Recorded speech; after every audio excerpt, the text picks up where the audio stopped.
Hello, everyone. I always like opening the podcast with a little chuckle as we go in. Yeah. I can explain why. So usually there's like a counter and we go like 5, 4, like we're in the movies. And I always mess it up. I kind of like don't know how to go from 3 to 2. And then I start laughing. Udo, do you remember Dusty Bin? Dusty Bin. 3, 2, 3, 2, 1. 3, yeah, exactly. Maybe we'll have to teach Gus that. Welcome to Roadmap to Nowhere. Oh, you said it. Good. You remember. To everyone who unfortunately is now listening to this, welcome back. We've got another guest. Yeah, we apologise. Welcome and sorry. We've got another guest with us today. He is, let's call him a friend of the pod. A friend of ours. Yes, he is. He used to be... Friend indeed. A friend in need is a friend indeed. I won't finish the rest of that song. But he was very, very, very close to me at one point. Very. Yeah. Welcome, Udo. Do you want to say hello? Is that what you were implying? I was implying it, but it didn't. I don't think it needed to be said because just to confirm to everyone listening, that is not true. Oh dear. Otherwise, you can guess in the comments. Please like and subscribe. Oh dear. But yes, welcome, Udo. Lovely to have you on. Thank you for having me. I'm a follower of the show, and I really think you guys are great. Thanks, mate. Yeah, I'm Udo. We've worked together in the past, and I'm in the other end of the product end, which is the technology side. I'm a product-minded technologist, so I'm very glad to be here. Nice. We're happy to have you here as well. And I think, Gus, we can testify that this is one of the good guys. Yeah, absolutely. Yeah, we used to sit together, the three of us with Stu and Udo, and have a laugh all the time. It was really good. We miss it. And we get nostalgic. 4 Musketeers. Doing this. Yeah. Actually, it's 3 Musketeers and D'Artagnan. And D'Artagnan. Yeah. So who's D'Artagnan in this? Maybe me, because I'm the weirdo with it. You can be D'Artagnan. I'll be D'Artagnan. Okay, good. Yeah, good. Nice. Okay, well, we're gonna... We covered a few trends and stuff around kind of AI and stuff last week, didn't we, Gus? So yeah, we looked at the Mary Meeker report with all the trends. Yeah. And we had some fun trying to find the right slide for the right statistic. Yeah, which was thank you for good. your patience for the two of you who are watching. Yeah, thank you, Mum, and thank you, Udo. By the sounds of it. But one thing that I think, has come up a few times since then, and we've definitely had sort of closed conversations about it as well, is around, well, what does it actually mean in the kind of like job world, and what does it mean for people chasing careers in some of the industries that are quite close to us as well. So we're going to probably take a little bit of a kind of verbal wander through that, and as you said before, Gus, imagine what's going to happen, all that kind of stuff. But we actually had lunch with Udo last week or something like that, and we started talking exactly about this, and kind of following the thread of, if this happens, then this could happen, and then this could happen, and what is the opportunity here? What is the risk? What should we do? So I thought he would be a great guest for this conversation. So what does happen if this happens then, Udo? No. No idea. I heard Stu asking if anyone else is looking for plots of land where you can grow tomatoes. I know. So I guess that's the insurance. Yeah, exactly. I obviously wasn't invited to this lunch, but I had a similar discussion with my daughters. So to give you an insight, we're kind of making our 5-year plan, because you have to plan when you're in this part of the world, because you don't know how long you're going to be here and all this kind of stuff. Yes. So the question is, are my kids going to university? And if they're going to university, are they studying the right stuff? Like, now we kind of feel like where the industries or where the world is going, how do they prepare themselves? And Indeed. that was quite an interesting conversation for a 13-year-old to have. And what, if I may ask, what are they inclining to? What are Well, they interested in? Because the world is changing so fast.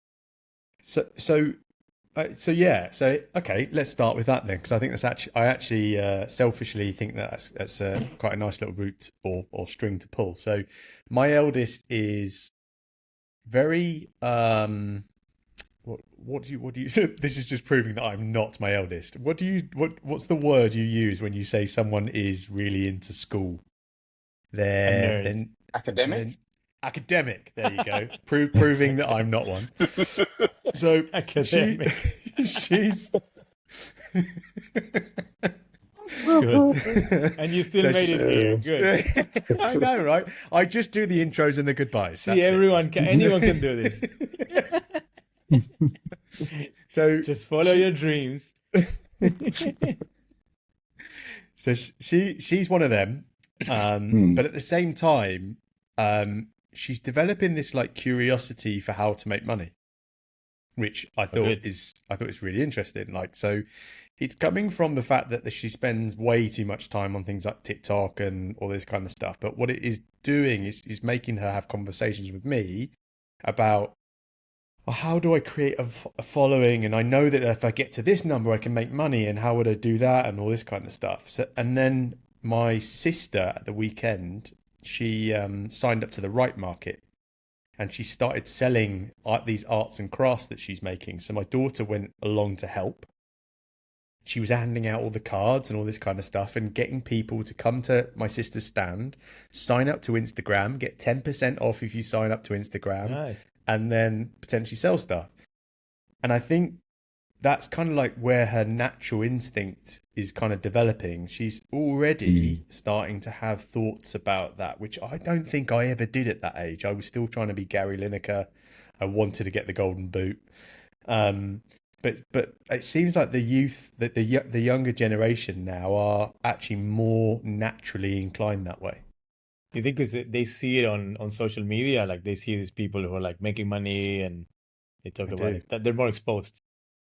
I do, yeah. That's cool. I mean, business, you'll always understanding how business works. You can get help from GPT, but it's something you can study and will still be relevant, right? It's not like studying copywriting. Can I ask, do you watch TV with your kids? I used to a lot in the UK. Here, TV's sort of it's more films and it's like saved box sets and stuff. But yeah, why'd you ask? The reason why I think that it's such a paradigm shift, social networks anyway.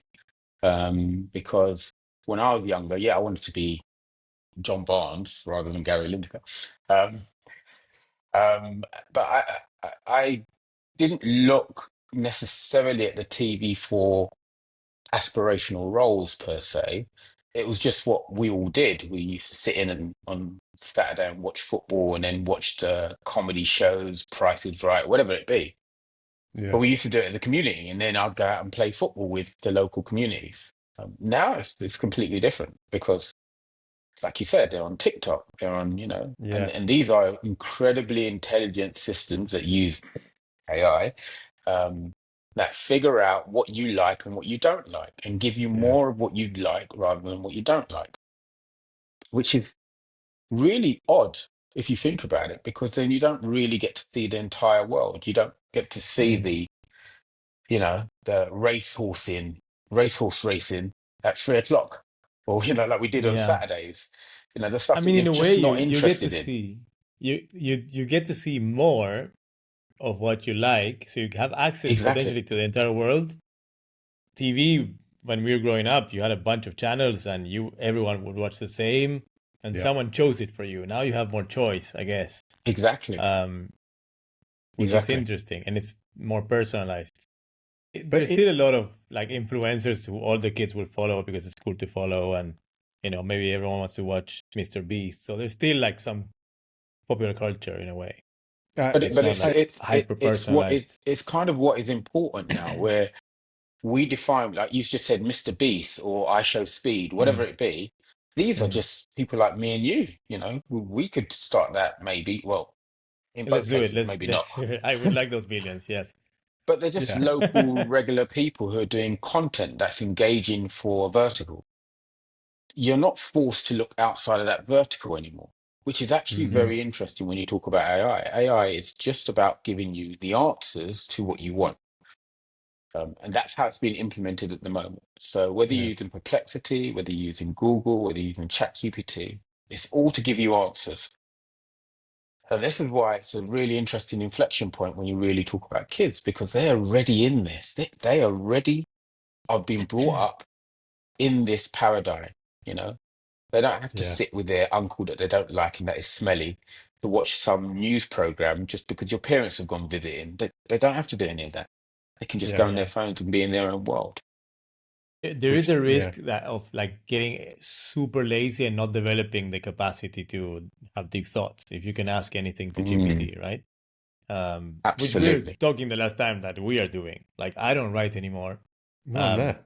I Yeah. have think. I like come up with the basic thought and then GPT will expand.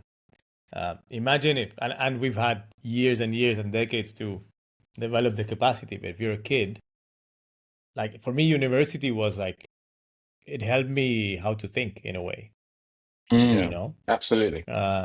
So if you don't get that and just get the answer, that's super risky because Yeah, then yeah, someone else will absolutely. process everything for you.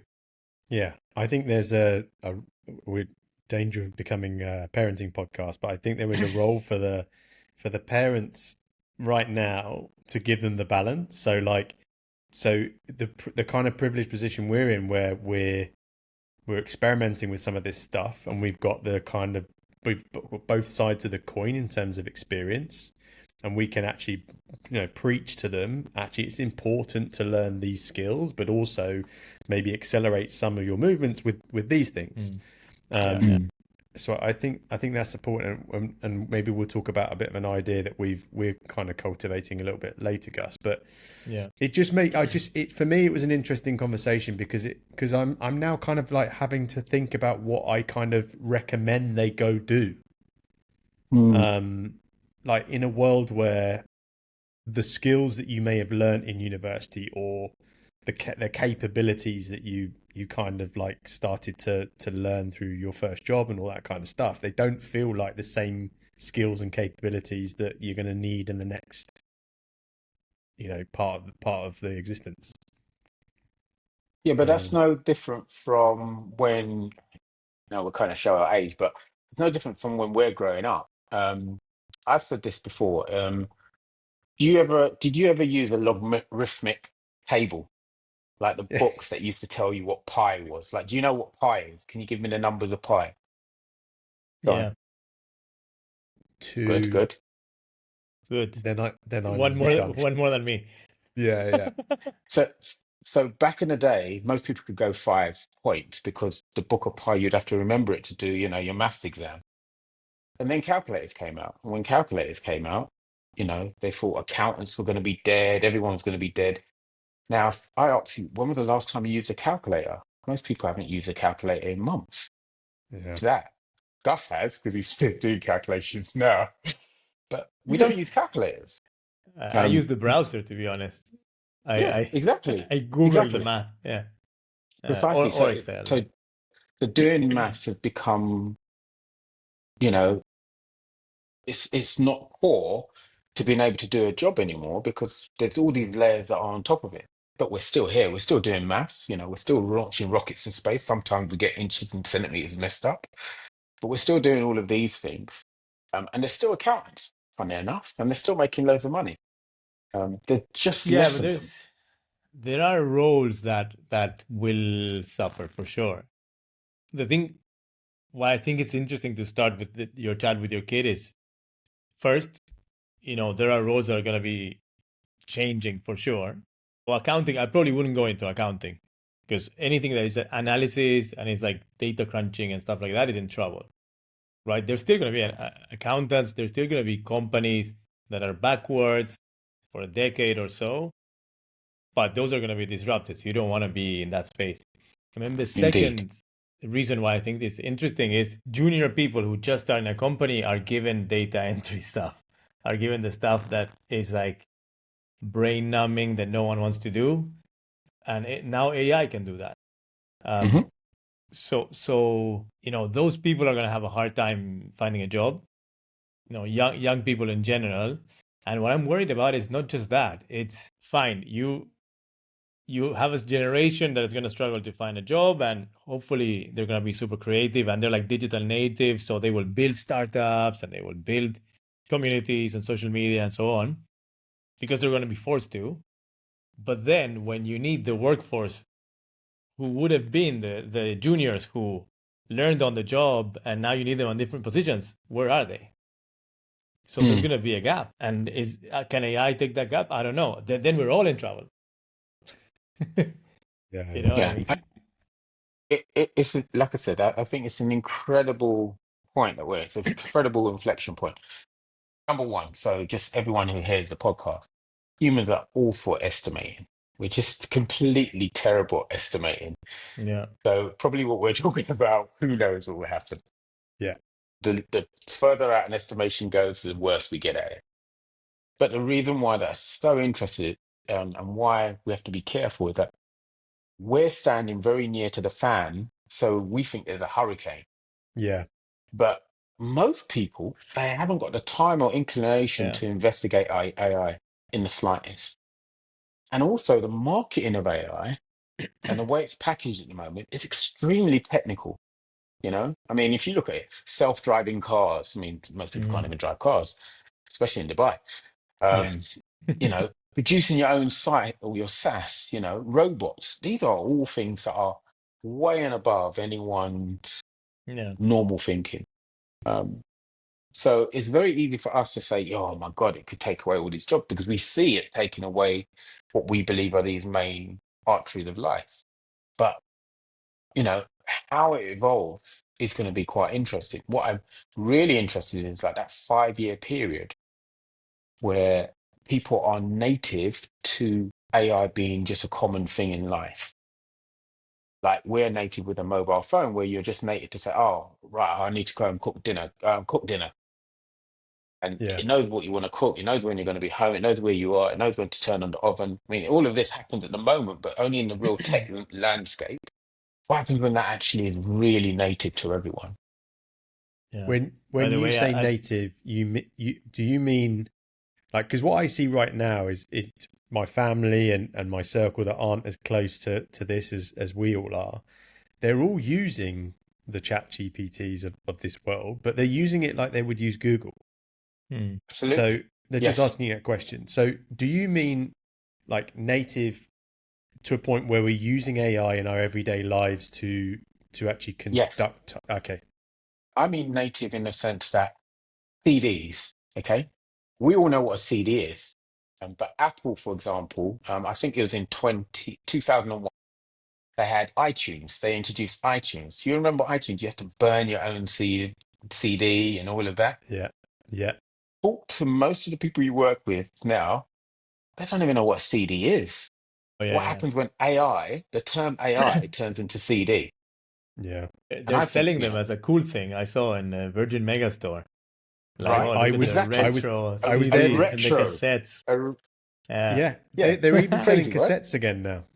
You know Yeah, this? yeah, yeah, yeah. crazy, Yeah. right? As They My daughter, retro. cassette she's player. like, "What's this, Dad?" I was like, "Ah, man." And she's like, "This is really Yeah, cool." I was like, "Yeah, there's music on that."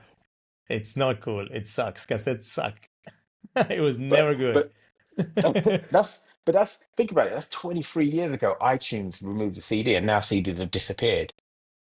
And AI might accelerate in terms of the word. No one uses that anymore because it's just so natural.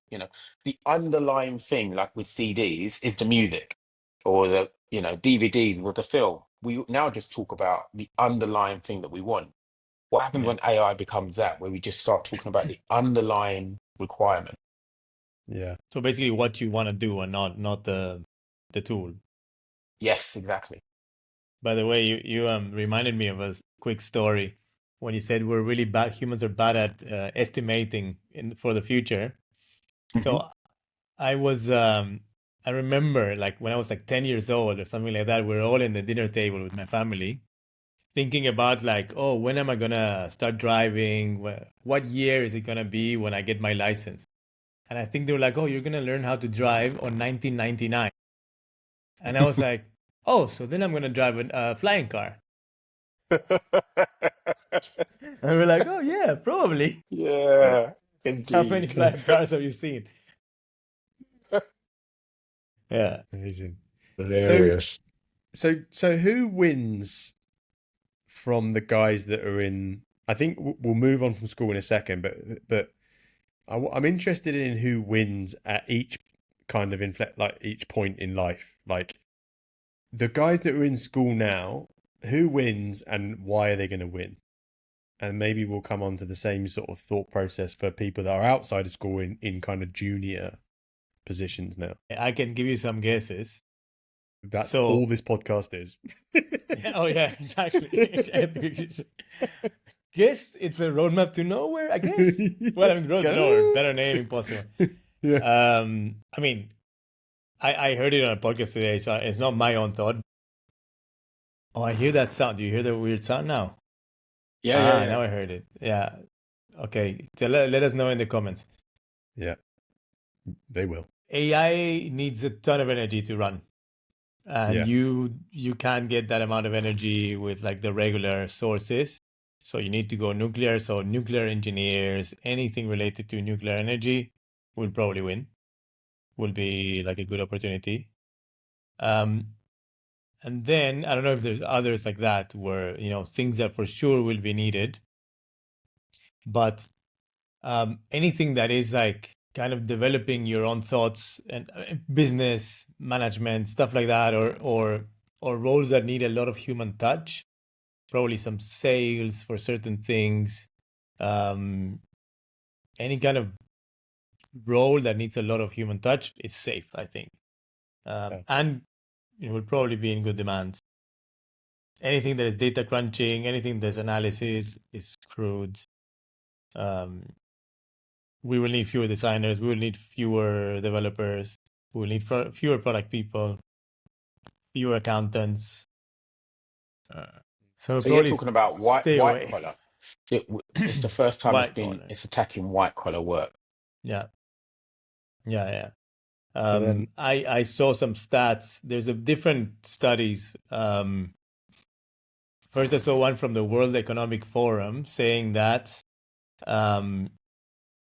83 no for 83 million jobs were displaced by AI and automation by 2027. That's a ton, right? If you think white collar, I don't know what percentage of the world population is white collar, but there's going to be 69 new roles created, 69 million.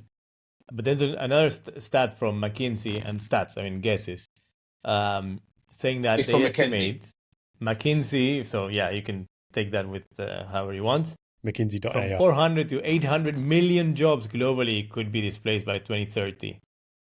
So I mean, these people who are putting effort into researching and guesstimating, it's big. So if you think about 800 million by 2030, I don't know what the population will be by 2030, but what, 9 billion?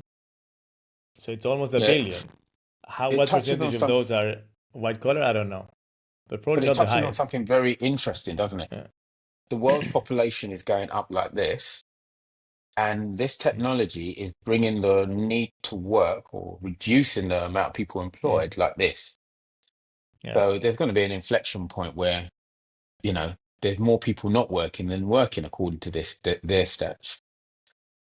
And a big thing about this, which is really different from any other revolution or evolution, I should say, is it's attacking all levels of the workforce. Like, and the way it's doing it is different, which is something else that I want to talk about. But if you think about someone like Henry Ford is famous for two things. The big one is the automation of the industrialization of the assembly line. Okay, but the other thing that's a bit less known is that when he done that, he increased the employee's wage, doubled it. He doubled everyone's wage. Now, Why would you do that? Well, theoretically, it could be that he wants them to all buy Ford Model Ts, which most of them did. And it brought in the Industrial Revolution because people started using cars rather than horses. So that's good. But underlyingly, there's something really simple about it. If you give people more money, they spend more. Mm. Okay. And GDP, companies' GDP, I mean, countries' GDP is based on you spending, and you importing stuff so people can spend on. This is completely different because everyone is talking about it reducing the amount of people working. So inevitably, this is actually going to affect a country's GDP because less people are working, the less money they have to spend, the less that they can import because no one wants to buy it. So I don't even know how that works in terms of governments and countries. It means that the rich are going to get richer. There's going to be a bigger difference between the rich and the poor, but the rich have to spend that money to keep the company going, which is the countries. No idea what's going to happen. There's also so there are countries that have higher concentration of companies that will benefit from this extra productivity, right? Like the US for sure, some countries in Europe. There's a lot of countries that just don't have those companies, right? So the GDP will for sure fall in those countries. Yeah. And I mean, if there's a lot of unemployment, you might have this universal basic income, but that's only going to happen when you have the surplus. So when, Absolutely. in Yeah. in the US, maybe with Trump for Yeah. sure, no. But someone more Yeah. socialist, maybe in Germany or like some European countries, they might have it. But that's not going to happen in Latin America or Africa or, But where, there's a key so there's point to going to what be you're more saying. inequality between countries and between people. Yes, exactly. But there's a key Yeah. point to what you're saying. The biggest asset that countries have is its people.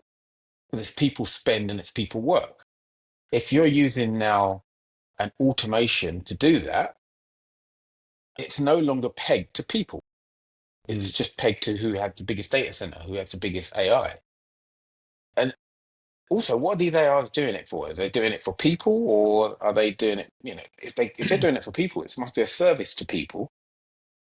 So hopefully they'll be buying the service. But Yeah, this like doesn't seem to be the case. who are you Yeah, selling these things you're producing super efficiently? yeah, exactly. Yeah. I mean, So, Dario Amodei, the CEO of Anthropic, one of the largest like foundational models, was saying that I think he expects unemployment to be like around 20% in the US, which is quite high, and mm, for entry level jobs like 50% or something really high. So I know young people are not the highest purchasing power, but they do buy a lot because there's a lot of them, and they're. We were talking the other day about how like very very wealthy people don't buy bullshit so much as exactly. as like the regular people. They'll invest and maybe they'll buy Loro Piana and stuff like that. But but they for sure will have an effect on what the companies are selling. Mm. I think Yeah, I think there's a big narrative at the moment about why a lot of companies are adopting AI at the moment, and a lot of them are being slightly mysterious about their motives. So a lot of the guys that are going in there are sort of seeing them being brought in on one guise, and maybe it's about increasing revenue, about finding new opportunities. But the crux of it is every time someone goes in, they're always talking about efficiency and cost savings and all those kind of things. For sure. So it just makes me wonder that, I mean, we're talking about some really big numbers here in terms of like job losses and all that kind of stuff. So, and then we're talking about almost countries being competitive with other countries through or with AI. You can see it absolutely. already, yeah. Yeah, I China. mean, is there something that maybe government should be thinking about doing now to kind of almost safeguard what feels like an impending doom around the corner? Mm. There's a bit of a problem where you know the prisoner's dilemma, where you don't know what the other one will do. So you are forced to act in the worst way Yeah. and rat the other one out because he might do that. Yeah. So I see this. There are some similarities here where you can say as a government, okay, let's not fund AI because it's gonna generate a lot of unemployment and eventually hurt us. But then if everyone else is doing it, you're losing out. So you have to do it. You're forced. It's similar Yeah. to climate change, right? Like we know we're hurting ourselves in the future, but if we don't do it, then the other ones do it, and then we lose ground, and so we're just digging our grave very fast. It's such a good point. It's such a good point. And the nuance of it is, which mobile company hasn't got their foot on AI? It's Apple. Yeah. Why? Because Apple believed in private, principled, ethical data. Your data is your data. Google, Facebook, X have always said, who cares? It's just a money chase. What region of the world is struggling with AI? Europe. Europe brought in Yeah. GDPR. We Yeah. focus on your information, private information. America and China doesn't exist. Now in the AI world, where all of this public data has been used to build these models, which, like people say, they're not intelligent, but they're very good at predicting stuff. They are doing well. They are the forefront of AI, and everyone who's talked about private and ethics is not. Yeah. Yeah.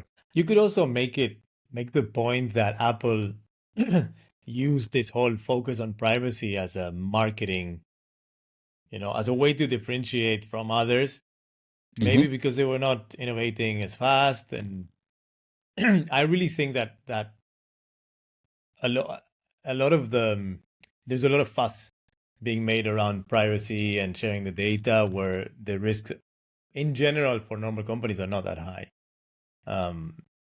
No, but The information you're sharing with Google is not.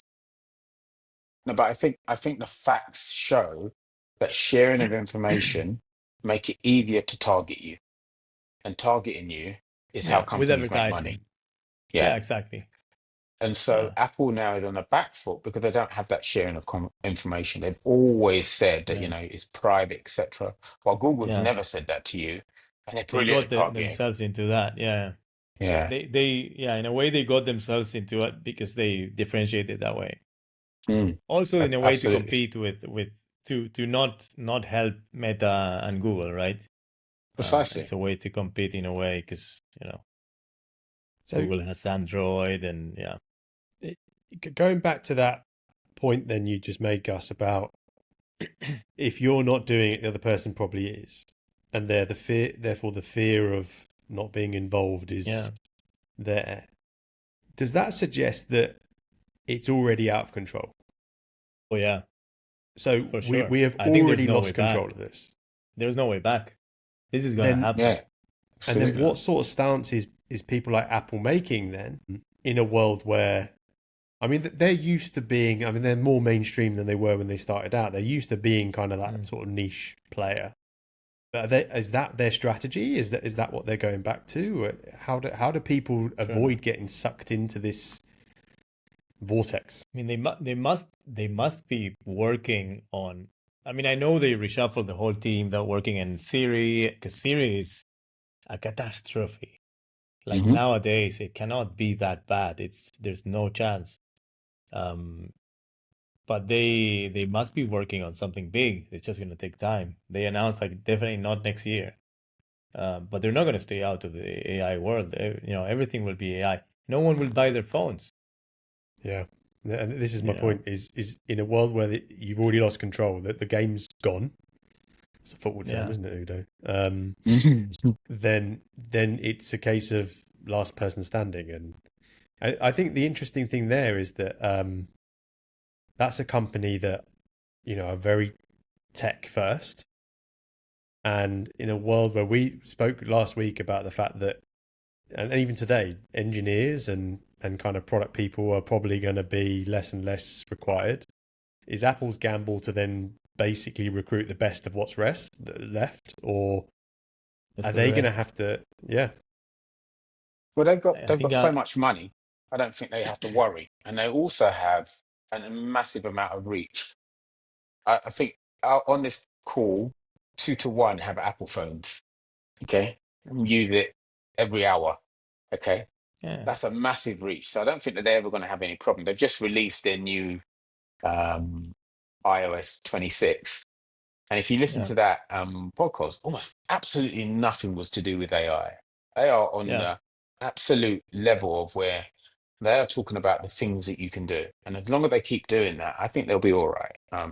We won't be using it to go and book a restaurant, but we certainly will be using it for messaging our mums, etc., for the next 10 years at least.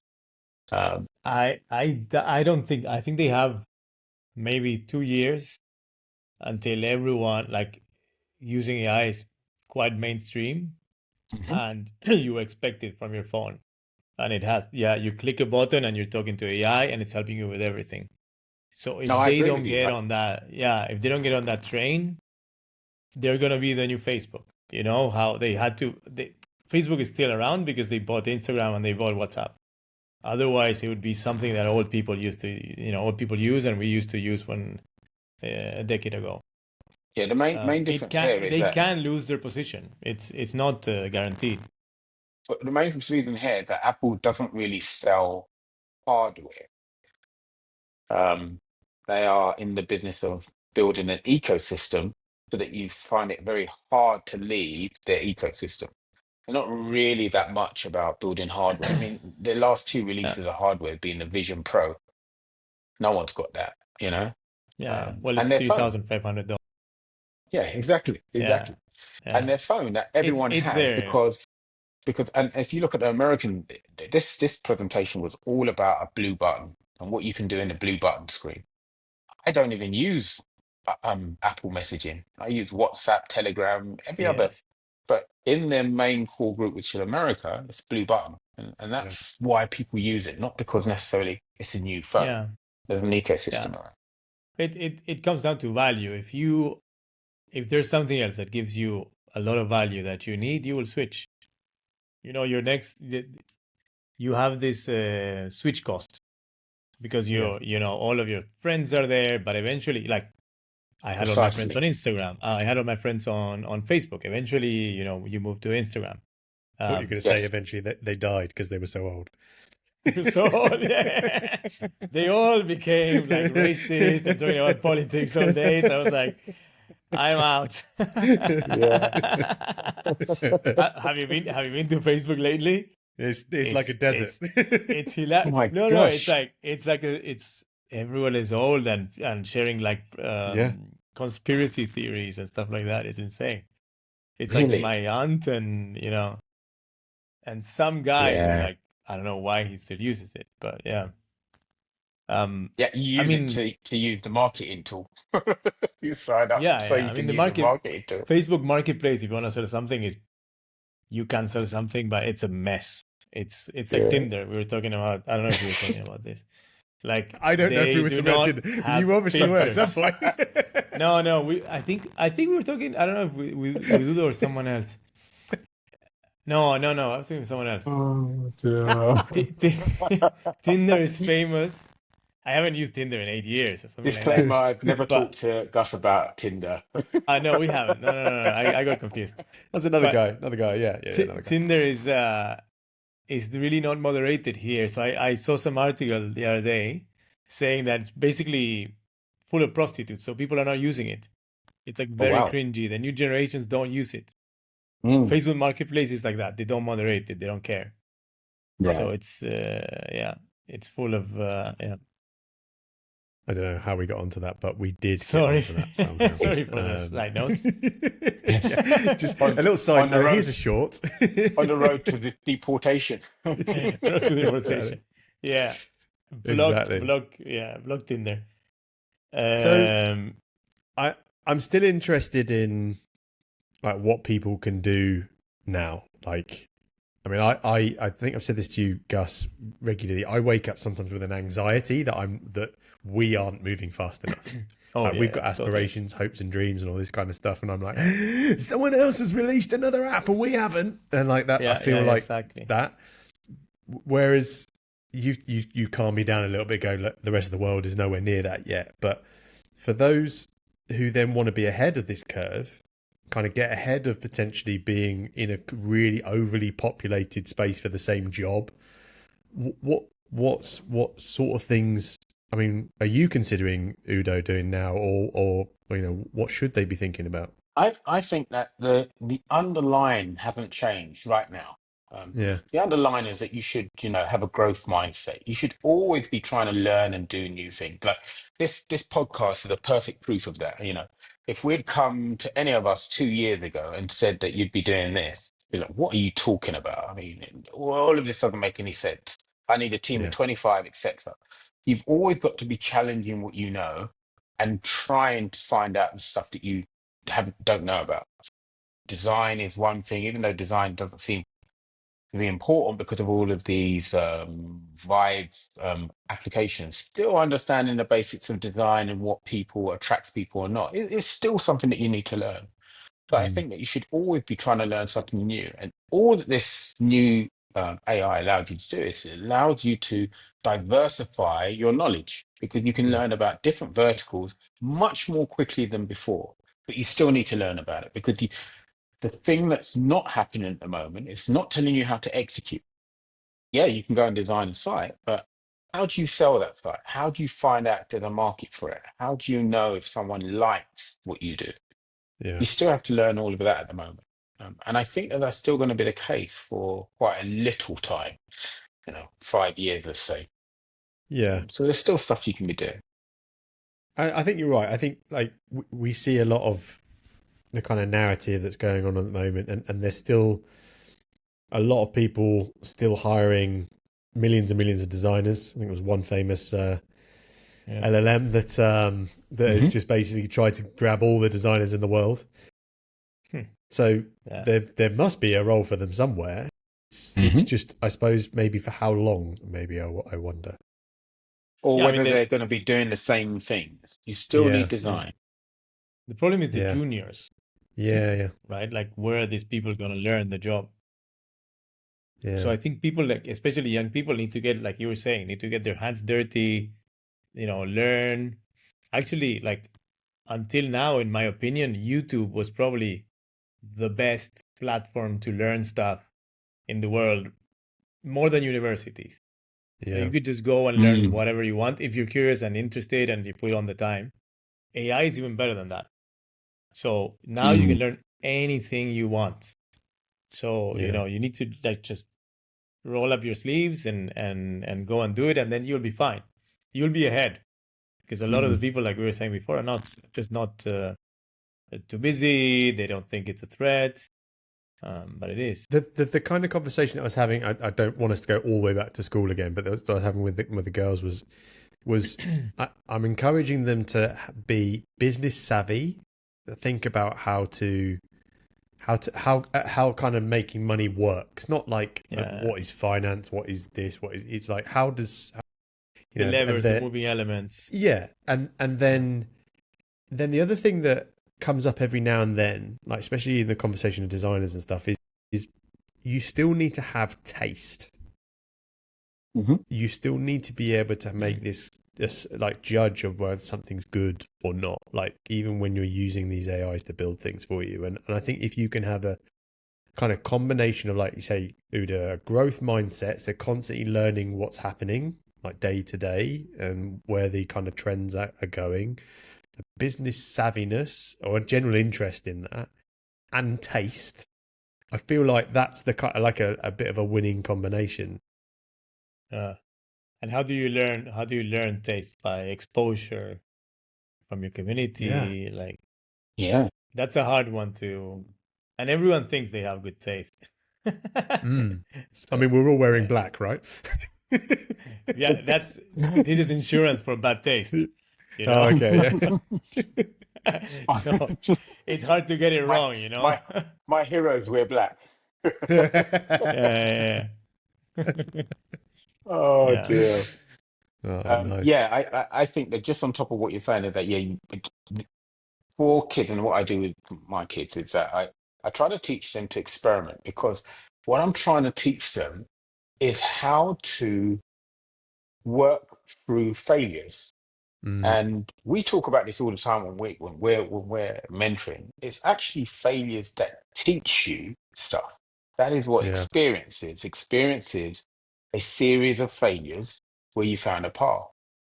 In fact, that's how LLMs are taught at the moment in terms of gaming LLMs, that they are taught by The failing reinforcement. loads and loads of time, and you give them a reward for just like you do with your kids. They do something well and a repetition.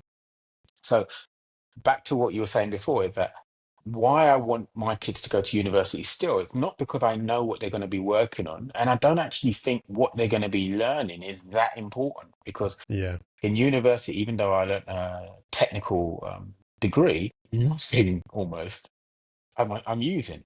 But the technique of learning and the techniques of failing have been invaluable to me in my working life. And that's why Yeah. I'd Yeah. want them to go to university. And that's what I'd be teaching them now Yeah. before Yeah. university. Yeah. Interesting. I Yeah, that makes agree with sense. that. I mean, I still think education has got a lot to adjust to. Mhm. I still think it's probably way too far behind. It always is, but it's got to. I think that, like you said, the art of learning needs to be taught a little bit more. Experimentation, all this kind of stuff. Yeah. Just to touch And on that, then look, just to touch on that, but one thing. Do your kids get taught critical thinking? court critical thinking. Taught. There's a lesson called critical thinking. I don't know. I don't think they do. No. Yeah. In our age, it was called common sense. Yeah. But now they call Common it sense, critical thinking because it's not as a common. Yeah. class. Yeah. Yeah. So Yeah. things always Yeah. change, they always Yeah, yeah. change. I There's had always something going to be similar in behind. Argentina. Yeah. Yeah. But we also Exactly. got a lot of learn the dates of wars and stuff like that in history that's completely useless. I hope it's not like that anymore, but it was definitely in the 80s and 90s when I was in school. Well, I mean, my daughter's doing computer science, and I'm like, Mm. Yeah. Ah. Okay, sure. But yeah, so I don't know. I think there's that, and then I'm interested. So I'm also, we've got this idea, Gus. Maybe Udo, we can share this with you. Yeah. So, um, Sharing it with the world now. yeah, it's going out to the world. Official So yeah. Oh, we're announcing something. announced. We Sort of. we have this general interest in this whole subject. Like we want to kind of like pull at the thread long enough to find out what happens and see where the world goes. But we have this kind of shared concern that people that are coming into entry level jobs, and we have friends in companies that are kind of going through that at the moment as well. They probably need to have another string to their bow, and they need to be able to get the experience that we've just described around potentially building businesses and all this kind of stuff. So we have this idea that maybe if we can partner our old heads, and they are old, with some of their newly developed skills and help them kind of impart the idea of this is how maybe businesses are built, and this is how we find audiences and all this kind of stuff, whether we can help some of these guys to kind of almost build bits and pieces themselves, get them on here potentially and talk them through an idea and build out something with them. And I feel like the one I asked right at the beginning was who the ones that are gonna win or do well from this point of view. I think the ones that try something now and know where they kind of feel themselves going are going to be the ones that are just that little bit ahead of people that haven't yet tried anything. What do you think? Discuss. You understand the idea? You got to give me It's a like bit more. it's like maybe starting from the podcast, like a nowhere ventures, like a venture studio tailored to young like juniors who like are smart and have good ideas and creative, but like just don't have like the business knowledge and the knowledge about the tools. So we coach them, we help them, and so they get that experience that in the new market that's coming is going to be hard to get. Okay. Yeah. What age range are you talking about? I think I mean, we haven't really like sort of crossed the I's, dot the T's just yet. But I'm thinking of the people that are coming towards the end of their schooling lives. Maybe they're in college, about to think about university, and then the others that are just on the other side of that as well, that are coming into their first role. So it is a bit of a younger generation, and it's also that generation that sometimes I think they may have even kind of crossed over on the COVID bit as well. So they've had a really rough time. Yeah. And if we can help those guys out, there's a bit something about, okay, we're putting something back as well, but also we're doing our part. Yeah, exactly. But I feel like they're the sorts of skills that will set the people that don't necessarily thrive in this new world apart from those that will. Okay. Yeah. I think you've got to research it and find out what the demographic is and what they are lacking. Because if you're right, it's a very good idea. I think I'm old. Yeah. But it's something to try. The idea around maybe trying something, figuring out how not to be just a cog in a company and how to be a bigger cog. Is that how you think people are going to navigate through this, or do we really think we are years away from even having to worry about this? I'm really bad at estimating. We've discussed this. Yeah. So if I thought about the next 5 years, so let's think about someone who's graduating, 2027 to 29, let's say. What roles do they go into in what was traditionally the IT space? What would they do when they go into that role? And if I think about that, then yeah, training could be good because there might not be that many roles. Yeah. But if there's not that many roles, what are people doing instead of that? Yeah. And I don't know what that is. I don't think that there's enough capacity for everyone to be an entrepreneur Agreed. or self-serve business person. And I don't think that there's enough capacity for everyone to be an influencer. So I don't know what they'll be doing, but they will be doing something. Whatever happens, they're going to be doing something. I just don't know what that is. But it won't be from one day to the next. It's going to be a gradual movement, by niches. So now, I don't know, the number of hires of new roles open to junior developers now is decreasing quite a bit.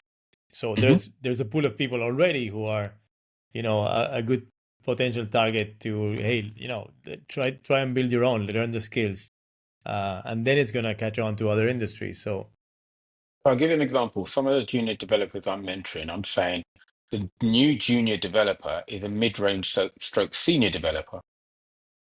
Because although you don't have the experience, these LLMs are producing code that you need to understand how it works. And to be honest, if you look at a mature code base, it won't take you very long to understand how that code base works. But you've got to have the growth mindset of actually thinking, I'm going to ask the LLM what good code looks like.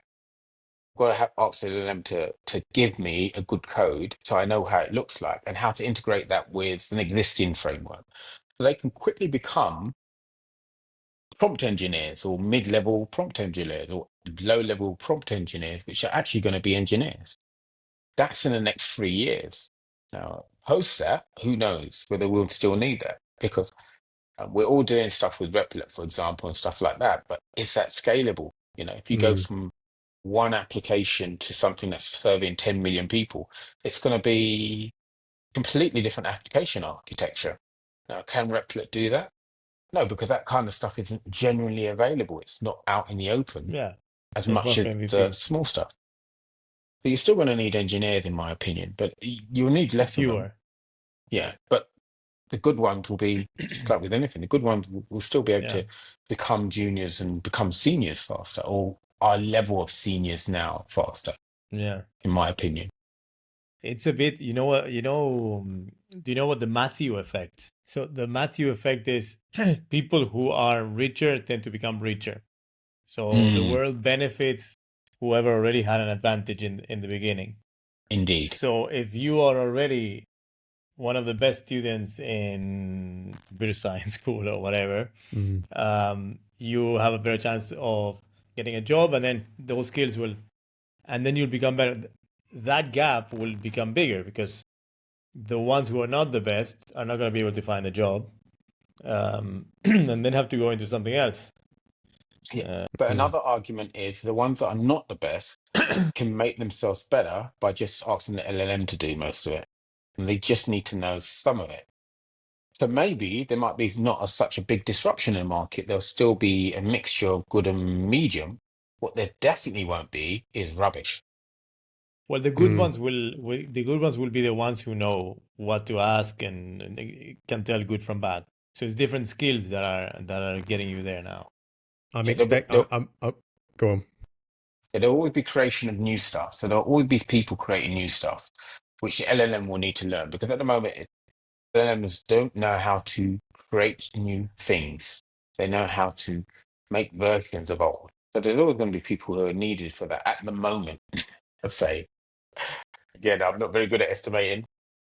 Who knows what's going to happen in 5 years or even next week when 4.5 comes out? Who knows? I'm fully expecting, and here's a prediction from me, that alongside maths, science, language, history, there'll be a 1 hour week called prompting. No. my daughter's about to choose her subjects, and I'm fully expecting her to be choosing prompting for dummies at some point. I actually think that it's going to become so natural that we're going to stop calling it prompting. Yeah, I I still want to know what that word is, though. Yeah, natural language, like talking, doing stuff, talking, academics. Yeah. Cool. Okay. Well, we are nearly an hour in. We have not solved this problem. If you were tuning in expecting us to solve this problem and give the answers, I'm sorry, we have failed. But I've definitely got some takeaways. I think we can But is there anything else that you would sort of bringing to the conversation, Udo, you think you haven't quite shared yet? I just think that everyone should not feel scared about this. It's going to change stuff, but there's loads of other things change stuff. The main thing to do is keep yourself educated. Keep yourself on top of the wave as much as you can. Not that it consumes your day like mine every day. No. But keep at least understanding what the pivots are and always learn something new. You always learn something new. Someone will want that. I think that's and try the tools. No, like that's how you learn. Absolutely. So it's learn, isn't it? It's absolutely. I think the growth mindset you mentioned earlier, Udo, I think that is it's not necessarily a strategy, but it's definitely the best way to plot a course. Figure out what's working, what isn't working, what's new, and a way of differentiating yourself from others, maybe. Nice. I think we need to end it before I go completely dark. Look at this. I've gone completely dark. And also, my wife's going, can I use the shower? And I'm in the bedroom. So I'm like, sorry, no, you stay dirty. Stay dirty downstairs. AI can't do that. AI can't do that. But thanks, mate. I think we both really appreciate you sharing your wisdom. It was a pleasure being on. Super interesting talk. Yeah. Cool. Well, we've got some plan for next week. Maybe we'll share a bit more detail about my clumsily explained business idea as well. And then I think we're going to try and get Noor on next week, but we probably need to tell her at some point because we keep announcing Noor and then not telling her. Yeah, I think we should. Yeah. And let's She's working on the marketing automation stuff, the N8N, which is super interesting. Yeah, I'm really excited about that. Yeah. Cool. Okay. Well, thanks for everyone for listening and thanks for some good chat, chaps. Thank you very much. Thank you, See you soon. Bye-bye. See ya.